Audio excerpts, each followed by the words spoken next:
G. Marshall. You never know quite what to expect when you enter our shadow world. This time it's the world where Henry James brought alive his very special ghosts of the mind, which he considered more frightening than anything in a white sheet. He wrote his ghostly tales in the 19th century, but this story is about a family that lived just prior to the American Revolution. Rosalind Wingate stares at her sister and then says, Arthur Lloyd asked for your hand in marriage. Your hand. Yes, Rosalind. And Mother has given us her blessing. It was either you or I. It cannot be you.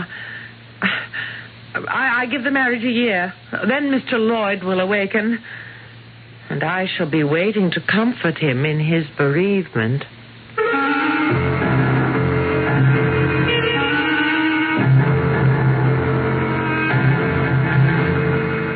Our mystery drama, The Locked Trunk, was adapted from the Henry James classic especially for the Mystery Theater by Roy Winsor and stars Patricia Elliott and Russell Horton. It is sponsored in part by True Value Hardware Stores and Buick Motor Division. I'll be back shortly with Act One.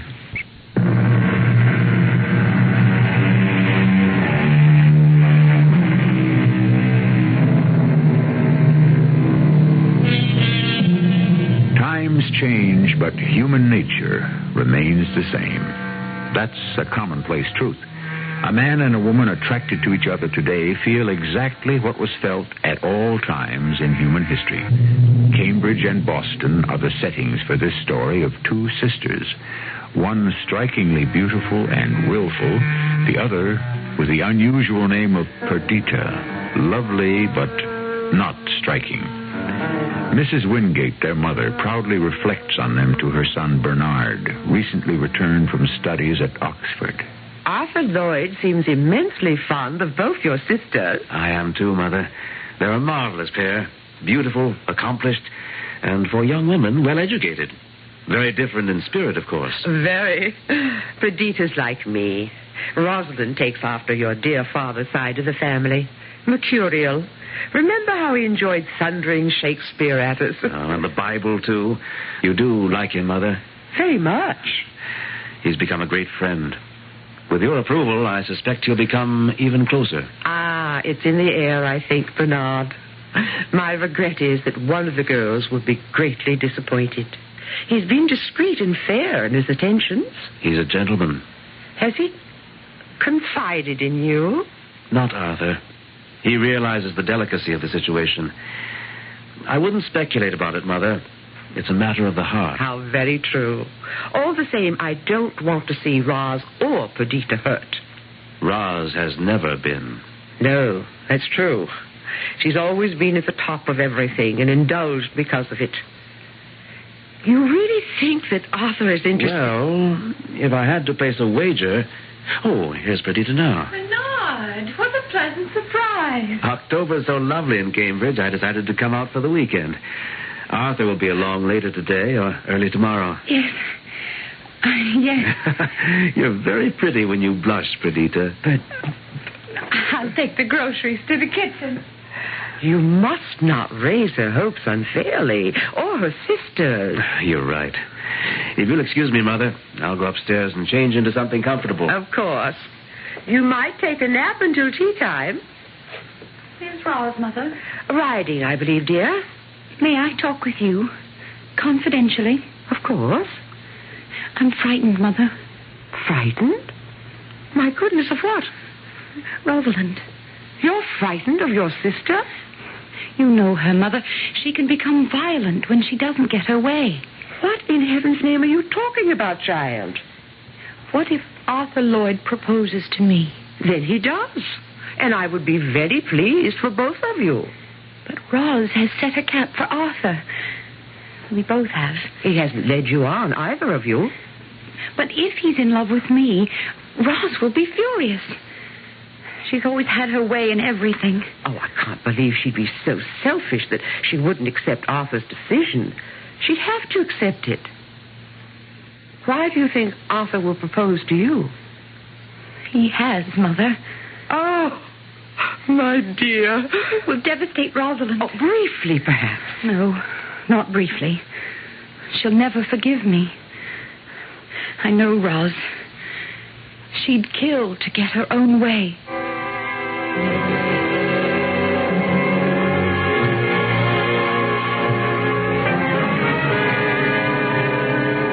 I think it only fair, Rosalind, to tell you how much it's meant to me to have been accepted during the past few months by your family. You're Bernard's best friend, Arthur. He's introduced me to a family I truly love. Thank you. It must be evident that we return the feeling. Well, I know that, and... well, that's what makes this so difficult. Rather than cause any one of you pain, I'd almost rather remain a friend only. Have I misled either of you? Either? I or Perdita? In what way? Well, perhaps I'm being presumptuous, but I have felt that my relationship with you two sisters might hopefully go beyond friendship. With both of us, that's very ambitious, but it might be awkward, Arthur. What is it, or shall I say it for you? No, please. I have asked your mother for Perdita's hand in marriage. And Perdita? Has accepted me. Then there's nothing more to be said, is there? Well, I do want you to understand. Please. If I misled you, Rosalind... You have been a model of propriety. Thank you. Well, then, shall we go in to tea? Please, make my excuses.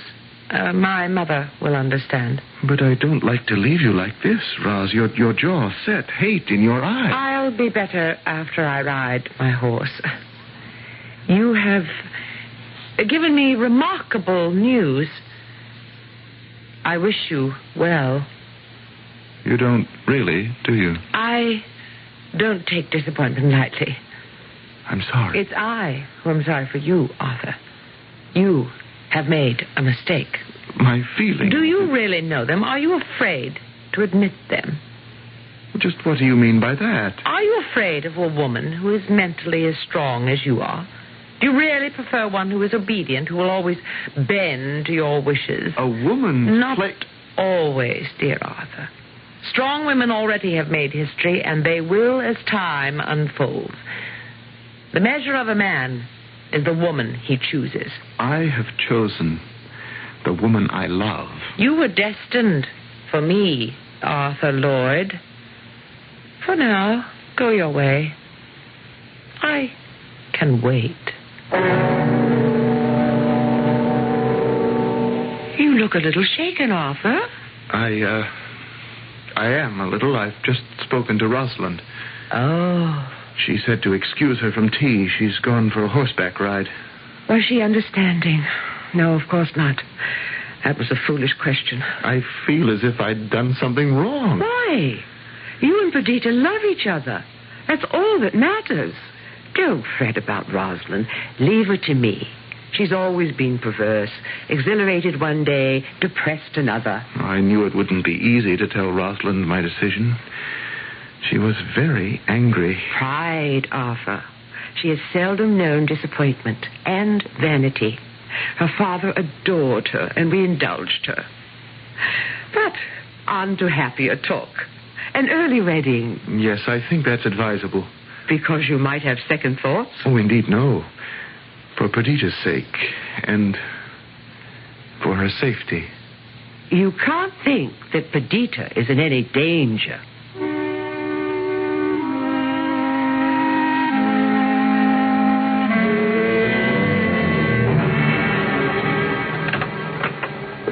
Am I interrupting, Perdita?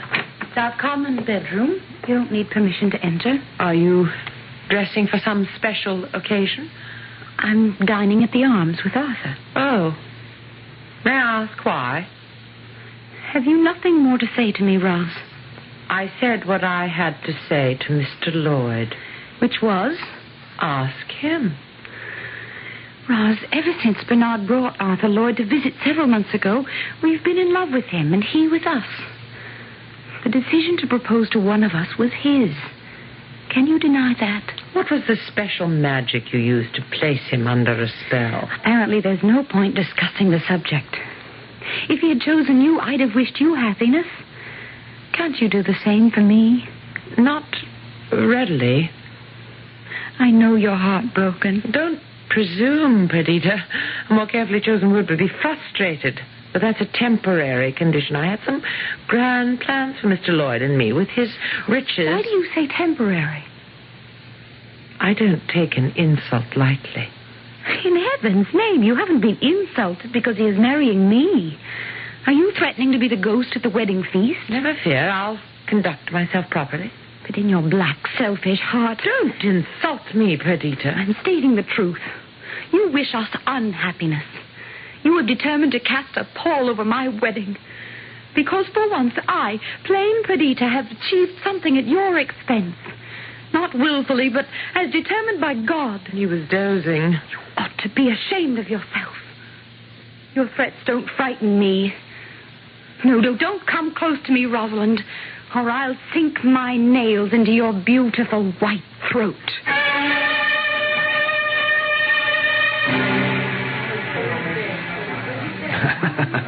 A kiss for the bride. Congratulations, dearest Perdita.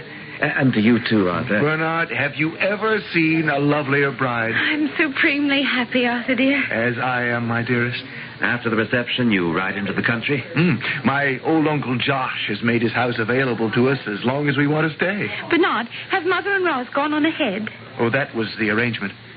Perhaps my concern about Rosalind was ill-founded. I know she's happy for both of you. She looked splendid as your bridesmaid. I'll leave you now. Don't delay too long. Our guests will be expecting you. Look at me, Perdita.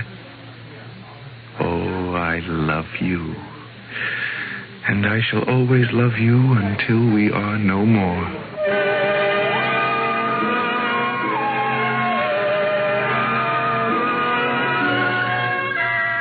Is there anything emptier than a house after the wedding guests have departed? All the same, it's a relief, Bernard. The weeks of preparation, the sewing, gifts, and the wedding itself.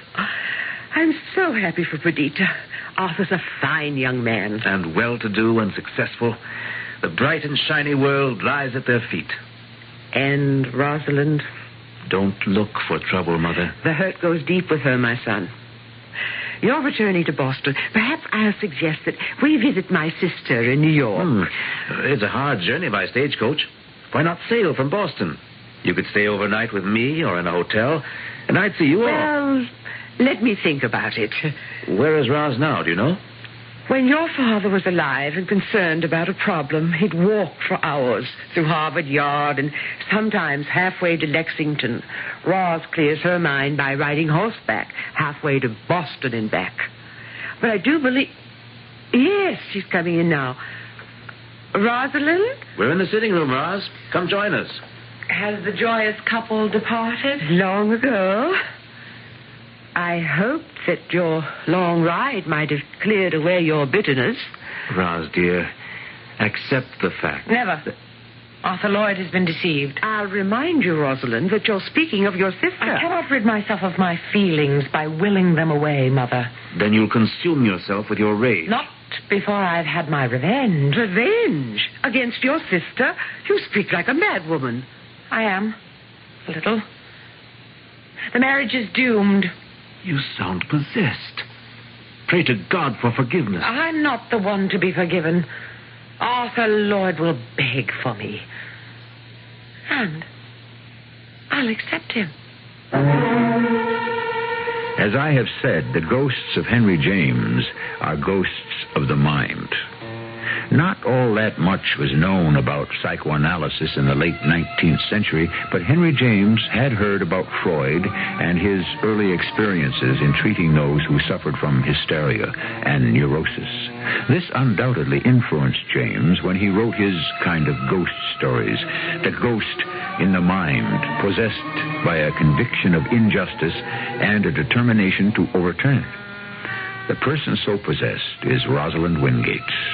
More when I return shortly with Act 2.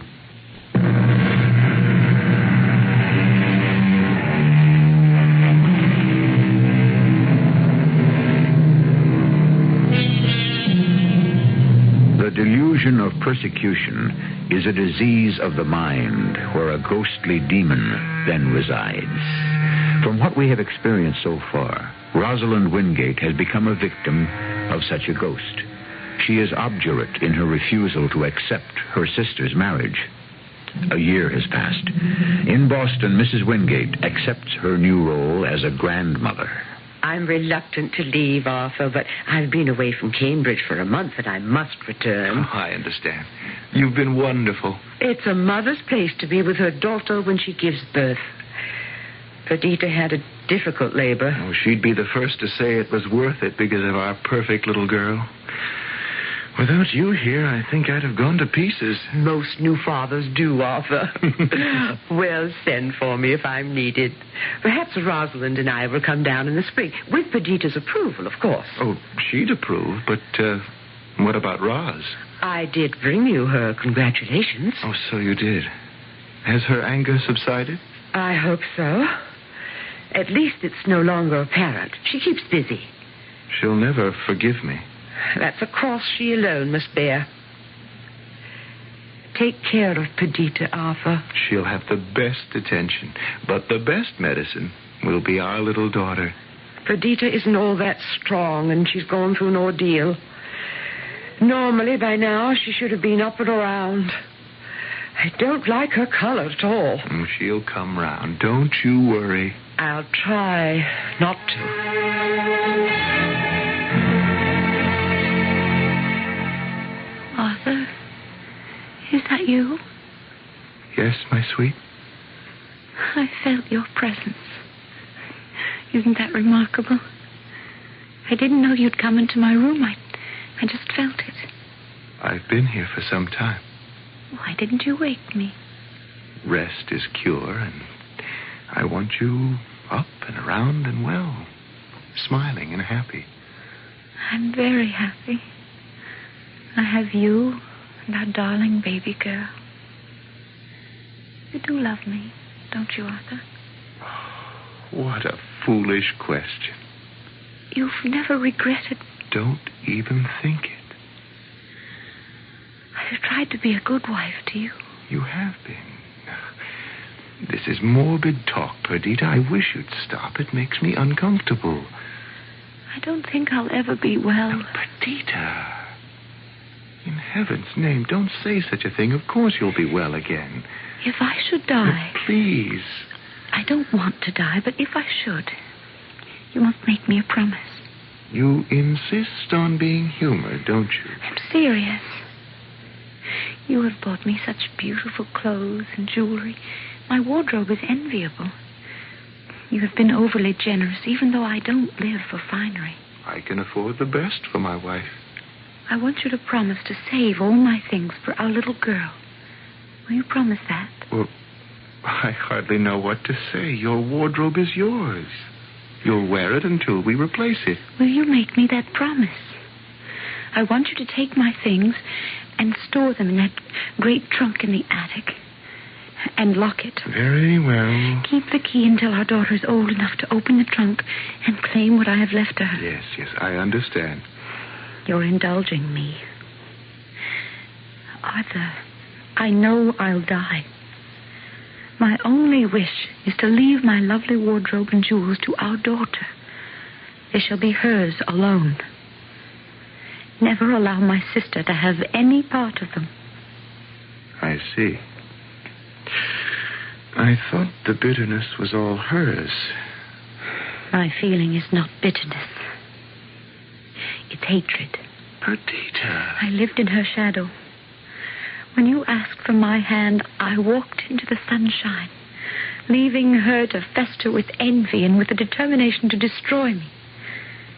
Well, this illness has made you delirious.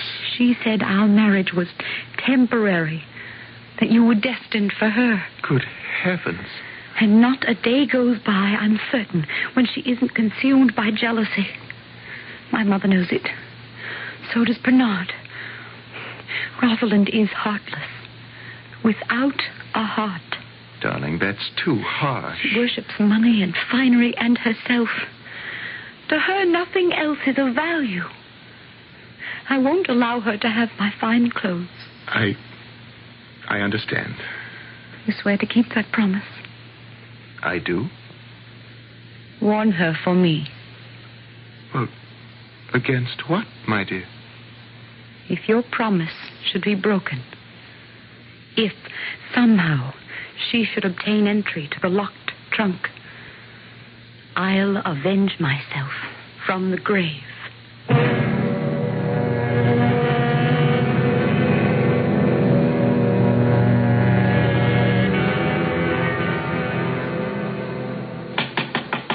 Mother? Mother? Bernard. I bring bad news, Mother. Perdita? What is it? Has something happened? She died peacefully. Oh, no. No, not Perdita. How unmerciful. No. May God bless her and take her to him. Amen. Help me to a chair, Bernard. Arthur told me that she foresaw it, Mother. Poor child. Before I left Arthur to come home, I told him I was concerned about her. I can't encompass it, Bernard. So much to live for. I know. Roz. Come, Mother. I'll see you to bed. I'll tend to my horse. Try to sleep, Bernard. Oh, Rosalind. Mother.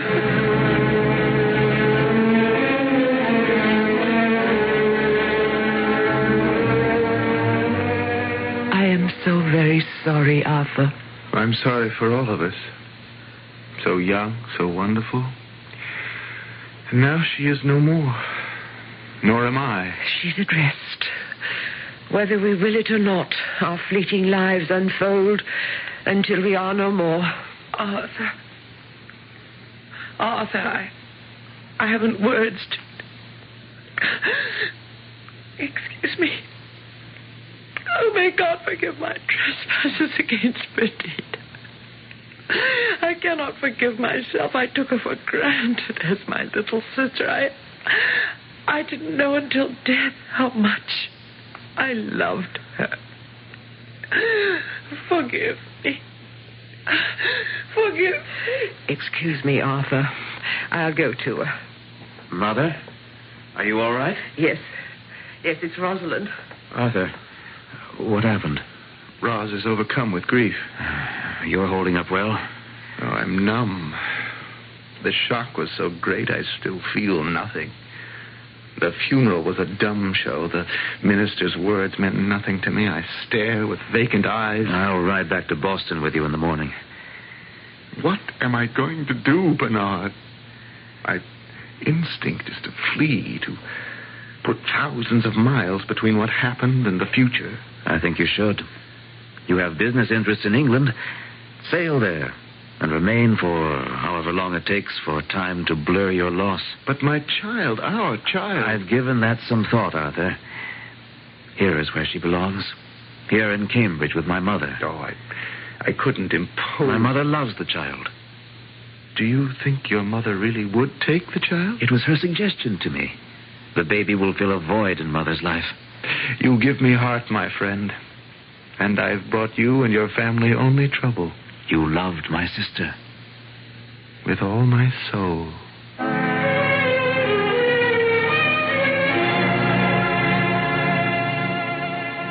Why should I be the last to know? I was the first. You're the second, Rosalind. I don't know that the news is all over Cambridge. Why do you pounce at the slightest excuse to become petulant? Why, he's my brother. You'd think he'd ask my opinion. Sally Dubbins, indeed. He loves her, and the family has agreed to the marriage. I should think they would. Bernard's the only attractive and eligible bachelor in town, but Sally Dubbins... Oh, she's opinionated and bossy. Ideal for Bernard. He can be rather dreamy at times. Anyway, they're to be married soon after the banns are published. I'm pleased. Arthur should be here. Where is he now? I've forgotten. Salzburg. He returned this week. He's been away a very long time. 7 months. He won't know his daughter when he returns. Amy's so much like Perdita when she was small. She's a dear. I'm very attached to her. You've been a wonderful foster mother, Ross. I can't remember you ever giving so much affection to anyone else. You've got little Amy twined around your finger. She's a darling. I wish she were mine. You'll miss her when Arthur returns. She may not want to let me go. Amy will have no choice. She belongs with her father. Well, until she becomes adjusted to a new home, I might have to live with her. In Arthur's house? You? An unmarried woman? That would be in extremely bad taste, Rosalind. That wouldn't bother me. Arthur would have more sense. That remains to be seen. Just what do you have in mind, Rosalind? Amy Lloyd is my talisman. And what is that? A charm, a good luck piece. I knew she would be soon after the funeral. Am I to understand that you intend to use the child's affection for you to forward a claim on Arthur? If I so choose, yes. You have deliberately charmed the child for that purpose? I am genuinely fond of her, Mother. But your scheme is reprehensible. He loved Perdita, not you. He's a young man. He will love another. Why not me? Do you love him? Oh, yes. That doesn't ring true, Rosalind. He's handsome and rich with a fine house, and he moves in grand circles. And that's what you love, not him. So you meant it when you told Bernard and me that you'd have your revenge.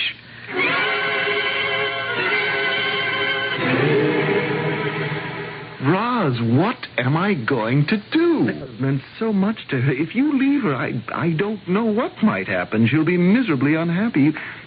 You cannot leave. I must, Arthur.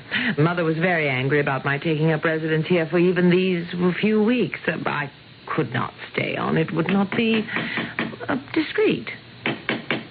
That must be Bernard. Will you help me with my portmanteau?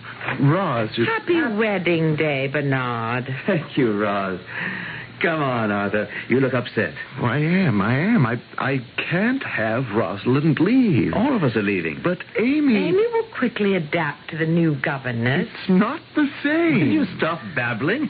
The coach is waiting. You're my best man, remember? And you're more overwrought than I. Now, close the door. Now, off to Cambridge.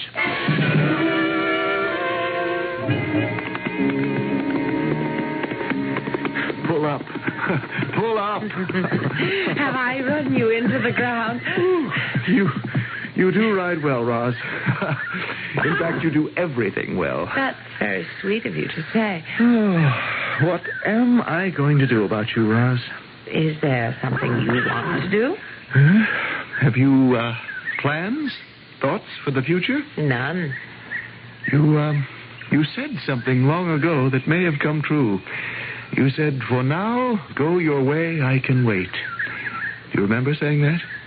Yes. And you asked if I were afraid of a woman as mentally strong as you are? Are you? A little, perhaps, but fear is outweighed by many other considerations. Which are? You're a beautiful, fiery, intelligent, and desirable woman. All of that, I think. And arrogant. Indeed. Roz, will you marry me? It was a foregone conclusion.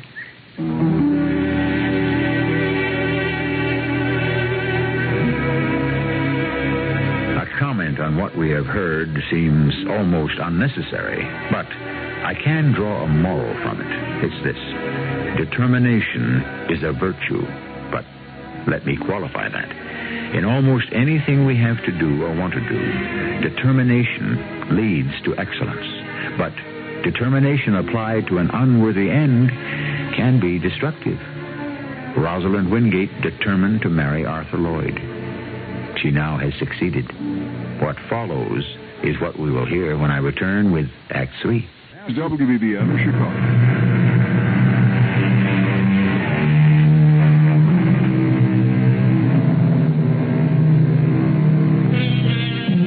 If you look back on your own life, you'll remember how hard you persisted to accomplish a certain thing. Take marriage. It may be made in heaven, but who can deny the persistence of either the man or the woman in persuading the other to stroll down the aisle? I suspect that, except in a few instances, one person's love for another is a few degrees stronger. Am I wrong? Well, not about Rosalind Wingate, now the second Mrs. Lloyd. Several months have gone by, during which Arthur has suffered substantial business losses. How bad is it, Arthur? Oh, it's serious, Roz. I don't know quite what to do. You're a rich man. I was. Have we nothing? Only enough to keep up the house and to sustain us. And I see no way to rebuild my fortune. Why not? Because there's something dangerous stirring in the colony. There's unrest. It goes back to the Stamp Act in 65. But that was repealed. And after the repeal, my ships left and entered the harbor unmolested. But then there was the Boston Massacre 3 years ago. Since then, the mob has burned and looted at will. The king's troops have been ineffective against the hooligans. They should be shot down like mad dogs. That's after the fact. And the fact is that I've lost my last ship. Its hull was loaded with a fortune in food and goods. Lloyd Shipping is no more. And with its end, there's an end to our way of life. Oh, no more grand parties and expensive clothes. We'll have to live on a modest scale. I realize how difficult that will be for you, Roz. No. Well, you accept next month's ball, of course. Oh, certainly we must attend. An invitation from the provincial governor is a command. What am I to wear, Arthur? Why, whatever you choose to wear. You're always the envy of all. You have any number of lovely gowns. I must have a new one. Why, I'm afraid... Well, then I won't attend the ball, Arthur. I won't look dowdy before our peers. Oh, there simply isn't any money for that kind of luxury. You must understand that, Rosalind. And you must understand that when we attend any important function, I expect to be the envy of others. Call it vanity. Say it's theatrical. Say what you like. But when I enter a gathering, the moment is exhilarating. I live for such moments alone. Putting such moments before me and my child? I have been an attentive wife and a good stepmother. What you've said personifies you as selfish. Perdita said as much. On what occasion? Shortly before she died. Oh, what other vile things did she say about me? I'd rather not go into that. I have been unstinting in my efforts to clothe you and bedeck you with jewelry. You must have a larger and more expensive wardrobe than any lady in Boston. Which has been worn and seen until it has become commonplace, and nothing you've provided compares with what you lavished on my sister. I say this finally, Rosalind. You may not have a new gown for the governor's ball. If you choose to remain at home... Arthur, what became of Perdita's lovely things? They've been stored away. Where? They're in a locked trunk in the attic. Locked? Oh, why, may I ask? That was her last request. Perdita asked you to store her clothing and to lock them up. In heaven's name, why? Because they're for Amy when she's grown up. What? Oh, that's ridiculous. In 15 years, they'll be moth-eaten and worthless. And now that the subject has come up, I wonder if somehow Perdita didn't foresee your greed. Arthur, you're a simple fool. Why did you ever marry me? I sometimes wonder.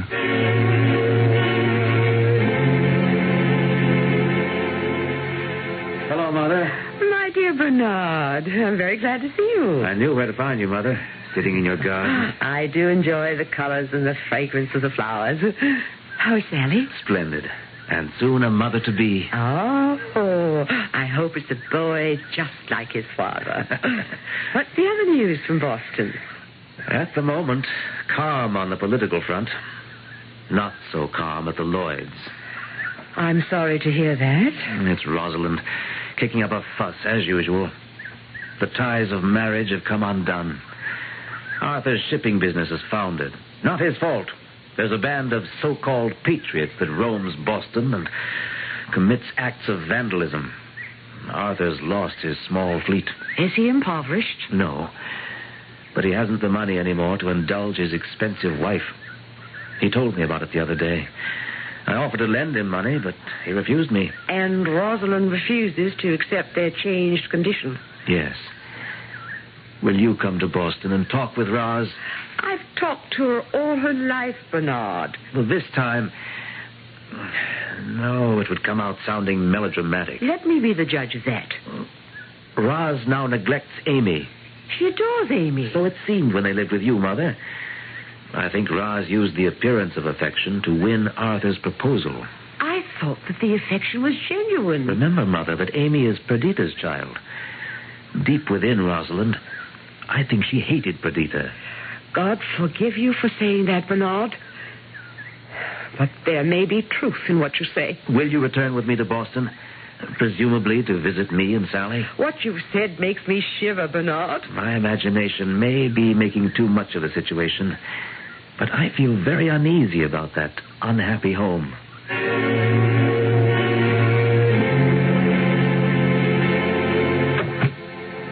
How very nice to see you, Mother. Sally's busy this morning with her dressmaker, so I thought I'd stop by for a visit. If it's an inconvenient time. No time is inconvenient for me. I'm imprisoned here all the time. What an odd word. Please, take a chair. Imprisoned? Well, that's how I feel. Are you that unhappy, Rosalind? Arthur's bankrupt. Bernard said as much. You have had good times. They will come again. You're Arthur's wife. Encourage him. Bolster his will. A husband needs a wife's comfort. He's perverse, willful. Arthur? On the contrary, he's a very generous man. Oh, then you speak to him about Perdita's clothes.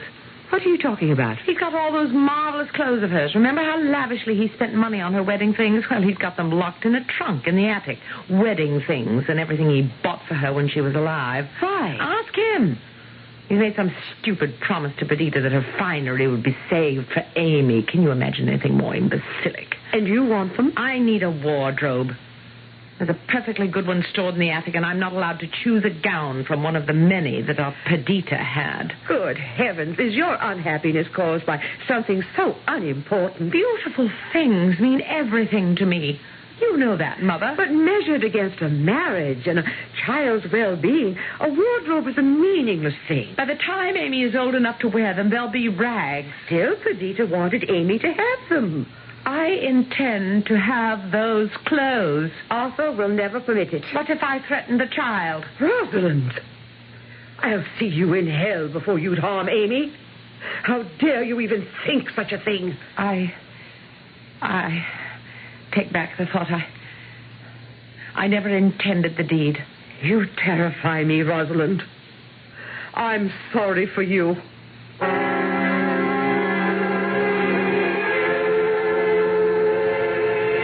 You must be mistaken.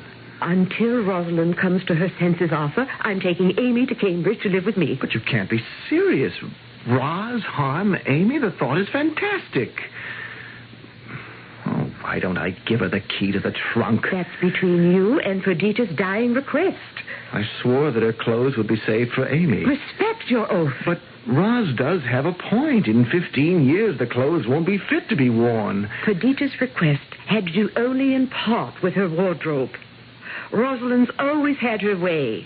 This time, Perdita resolved that Roz should never appropriate something uniquely hers. But that's bitter. No, it's just. Because of Rosalind, Perdita always thought of herself as second best. But she was an infinitely better woman than Roz. Well, that's a harsh judgment. It's an honest one. They are my daughters. I wish to heaven that Perdita had lived. Her child shall. May I take her with me to Cambridge?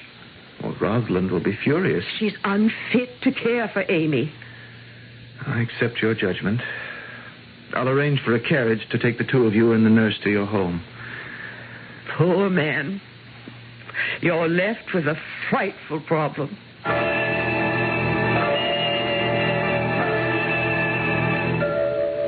Sally told me what happened, Arthur. How did Roz accept your decision? Oddly enough, with a cold smile.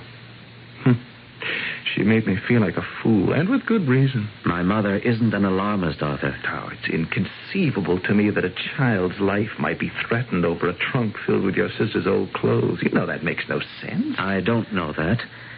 Roz willed herself into your life. I fell in love with her, Bernard. And I still love her. Amen to that, my friend. You do admit she's strong-willed. Oh, that gives her character. She's at her best when she's triumphant. And destructive in triumph when she's wrong. And inconsolable. I've lost her, Bernard. May I join in the conversation? I seem to be its subject. You take advice from all quarters, don't you, Arthur? I came by to say that Sally and I saw Mother off to Cambridge. And now, praise thee, little Amy is safe from her murderous stepmother. We need time together alone, Roz. I love you. Then why deny me a simple request? Because you've behaved like a spoiled child. The governor's ball is important to both of us, Arthur. You must be seen by influential persons, especially now. Whether we're poor or not, we have to make an impressive appearance. I'm not asking for a new gown. Just one of Perdita's old ones. But I swore... One gown. I'll leave the rest untouched. Perdita warned... One gown. Will you give me the key? Thank you. Stay for tea, Bernard. Forgive me, Perdita. She's had her way again, Arthur. It is always thus. And then there's some peace in this house. You've always carried the key on your person? Of course. Otherwise, the trunk would now be empty. You said Perdita warned me.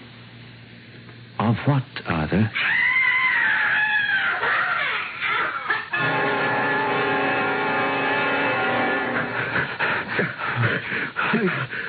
Merciful God! Her throat. 10 hideous marks on her throat from 2 ghostly hands.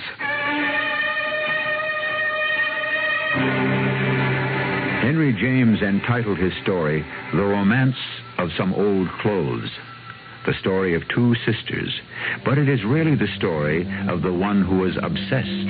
As I've said, the ghosts of Henry James were ghosts of the mind. Only Macbeth sees the ghost of Banquo because Macbeth's mind is filled with the murders of the king and of Banquo. Rosalind's mind was filled with her obsession to triumph over her dead sister, and her willfulness cost her her life. I'll return shortly. Somehow you fought the temptation to buy a new Buick Century until now, because you figured that along about this time, your Buick dealer just might be as anxious to talk to you as you are to get a Century. Well, you shrewd rascal, you were right, which means you and that Century can get together now with a deal that may surprise you. Buick Century. Yes, you can. At your Buick dealers. Yes, you can. Yes, you can. Here's something to think about. How would you feel if you knew for a fact that somebody was trying to kill you? Not just an ordinary man, but a professional assassin paid $10 million to make sure you are very dead. Read Alistair MacLean's new novel, Sea Witch, a story of trained assassins and beautiful women and a man marked for murder. Sea Witch by Alistair MacLean. Read it quickly, because it's written like a nuclear bomb set to go off in seconds. Sea Witch by Alistair MacLean. It's a killer. Now in paperback from Fawcett.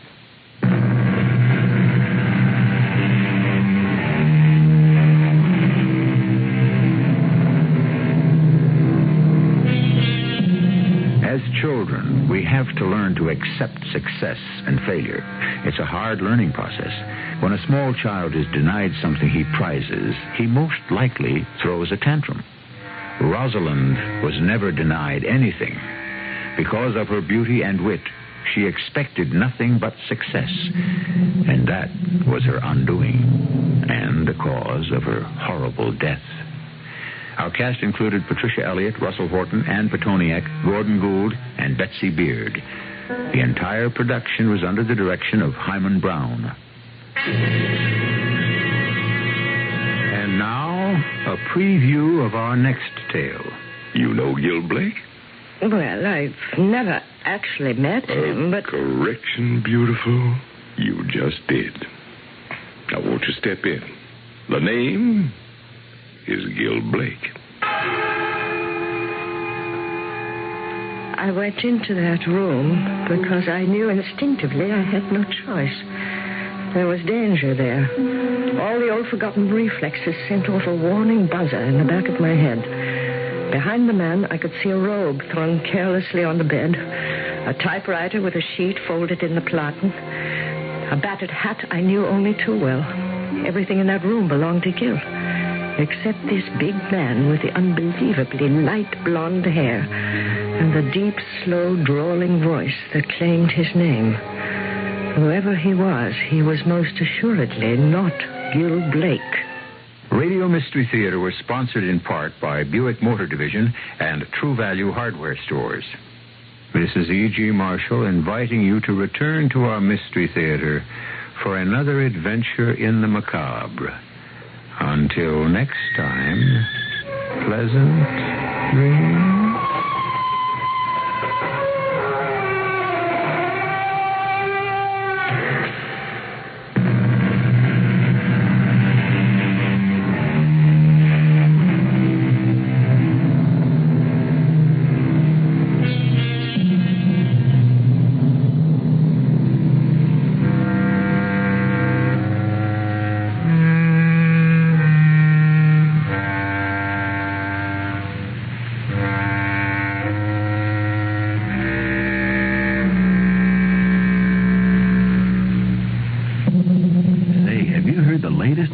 Super Saver fares? I know. I can't believe it. They're so low. Well, believe it. If you catch a Delta night coach, you can fly for 40 to 50% off the regular day tourist fare on round trips. 40% off on weekends, and wow, 50% off on weekdays. Or if you take a daytime flight, you can get 30 to 40% off regular day tourist on Delta round trips. Isn't it something? 30% off on weekends and 40% off on weekdays.